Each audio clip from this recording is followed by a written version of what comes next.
Les élèves qui sont cette année au lycée ne sont pas concernés par la réforme. Elle n'entrera en vigueur qu'en 2021. Du coup, les premiers élèves qui passeront le nouveau bac sont ceux de 3e, au grand regret de leurs aînés. Beaucoup mieux parce que ça force les élèves à travailler régulièrement et au moins il n'y a pas le stress du mois de juin. C'est un peu chiant de se rater au bac alors qu'on a travaillé toute l'année et on a eu des bonnes notes.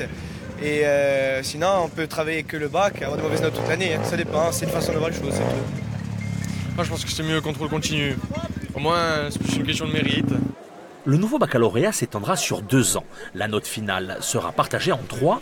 60% viendra toujours de l'examen final, mais 30% reposera sur des épreuves ponctuelles et les 10% restants sur les notes de première et de terminale. Les syndicats ne sont pas contre, mais ils sont dubitatifs.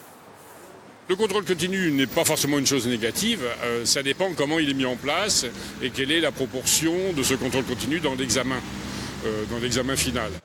La réforme du bac va amener des changements. Le plus symbolique, la fin des séries L, ES et S. Plus question de faire un choix définitif de filière dès la première, tout le monde aura le même enseignement avec la possibilité de choisir des options selon ses goûts.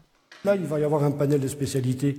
On pourra voir des élèves à connotation scientifique prendre des spécialités artistiques pour faire des études d'architecture. On pourra voir des élèves littéraires aller chercher quelques spécialités, enfin, de profil littéraire, aller chercher quelques spécialités plutôt dans le domaine mathématique ou scientifique pour peaufiner telle ou telle formation. Moi, je pense que l'ouverture est intéressante. Dernier chamboulement, l'examen final. Il comportait une dizaine d'épreuves, il n'y en aura plus que 4, français, philo et 2 épreuves de spécialité. Mais viendra s'ajouter un grand oral. Finalement, le nouveau bac va changer beaucoup de choses, mais le stress du mois de juin n'est pas près de disparaître.